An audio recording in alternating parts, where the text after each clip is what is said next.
to wait for everybody to come. The first bird, I'll do the green one on the bottom, and do you notice that there's a different color on the bottom of his body?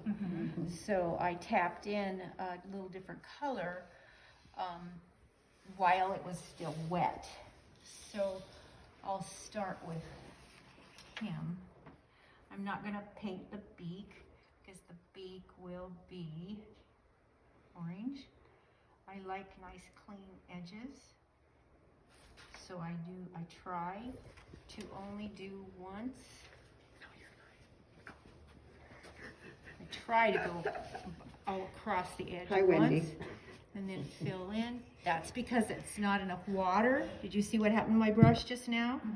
And I had to add water. So because I want the bottom of this bird weighted with a different color, I'm adding the extra water down there, and now I'm going in and I'm adding the color, and I have to trust that it will do what I want it to do.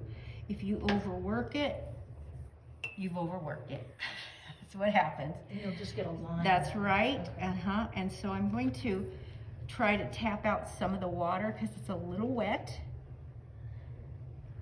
But you're not actually brushing it. I am not brushing it. I tapped it in. Okay. And you have to, that's why I said you have to trust that this wet on wet will work for you. But I'm trying to get it to the edge.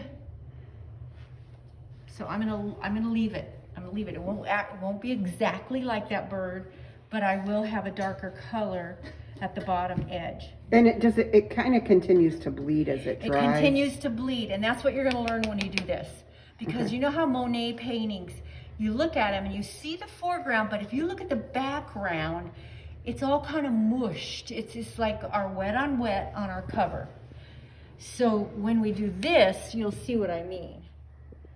Okay, so there's that fella.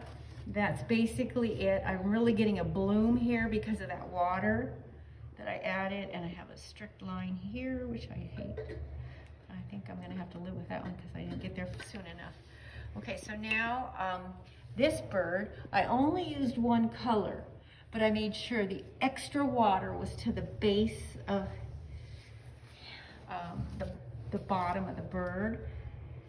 So you have to use the watercolor to your advantage. And when you paint things, everything, it's first of all two-dimensional. The more three-dimensional you make it look, the better. So if you weight it in, or shadow, shade, whatever you want to call it, you will get more dimension. So do you see how I worked that water back there? And I am not spending much time on any given spot. The more you paint something, the worse it looks. The more you play with it. I don't know if I like that there, but I guess it's It'll gonna be pretty when you put the black on it. Yeah, I think it's beautiful. It changes when you blackline, doesn't it? Okay, and that's that. I weighted him. I weighted him with a different color. I weighted her with the same color. So they don't look exactly the same. Now that's lighter. If you wanted this lighter, you go in with water and a very dabbed brush, and you can lighten it. But I don't want to. I kind of like it. Yeah, I like what I've got going on here. Now for the flower, you know how to make the flower, right? Yes. What about the beak?